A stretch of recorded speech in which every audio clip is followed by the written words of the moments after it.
everyone, welcome to Cooking with Al. Today I want to show you how to make a no-churn strawberry and basil ice cream. That's actually a really nice combination in an ice cream. Now I don't own an ice cream maker, so this recipe is a no-churn version of ice cream and you use condensed milk. You know how much I love condensed milk. There's only a few steps to this. The process does take a little while because you have to prep the strawberries and then you have to freeze the mixture.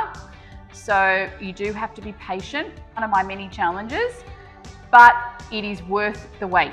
And it is actually easy and it tastes really good. So let's get cooking. So the first step is to prep the strawberries. I just simply take the tops off the strawberry, the stalk, and then I cut them in half. You don't need to cut them into small bits because you're going to blitz them in the food processor. Now before I do macerate, I do give my strawberries a little bit of a wash and I dry them because if you're making a no-churn ice cream, you do not want any excess water because it will crystallize and it will make your ice cream less creamy and more icy. I like creamy. So I'll just add 2 tablespoons of caster sugar to the strawberries. And then the juice of a lemon. Now, a little tip for lemon is before you cut it, just give it a little press down and a roll on your board and cut it in half. And then just give it a good squeeze.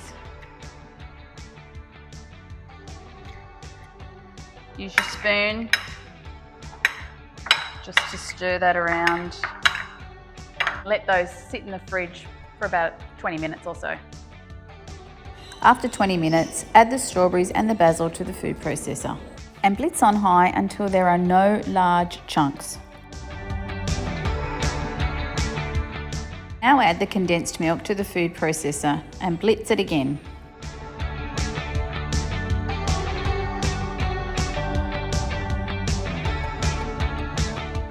Now in your stand mixer, add the thickened cream and the double cream.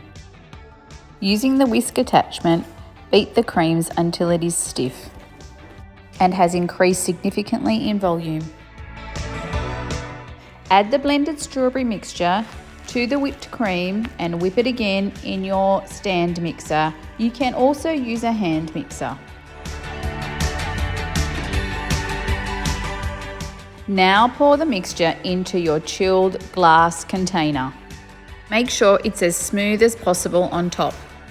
Then give it a couple of bangs on the bench top to try and remove any air bubbles. Then cover it with plastic kitchen wrap.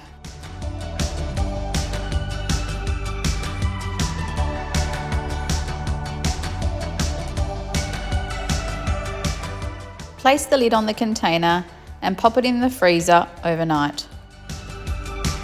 So the ice cream's out of the fridge, it's been in there overnight, and I'm going to give it a try. Just remove the plastic. You can just discard that, pop it in the bin. I've had it out of the freezer for about 10 minutes. I find it's a bit too icy or hard if you just try and serve it straight away. And it's still actually quite hard. So best to take it out 10 to 15 minutes before you want to serve it. This is what the ice cream looks like. I'll give it a taste.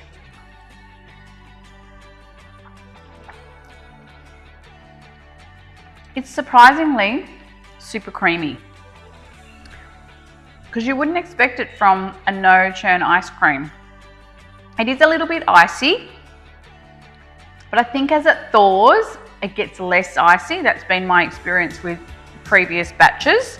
I reckon it's a pretty good alternative to a churned ice cream. The strawberry is beautiful and the basil is that super summery, fresh flavour that you wouldn't think to put in an ice cream, but it definitely works. So I reckon you should definitely give this one a go and I hope you enjoy. Thumbs up from me. That's awesome.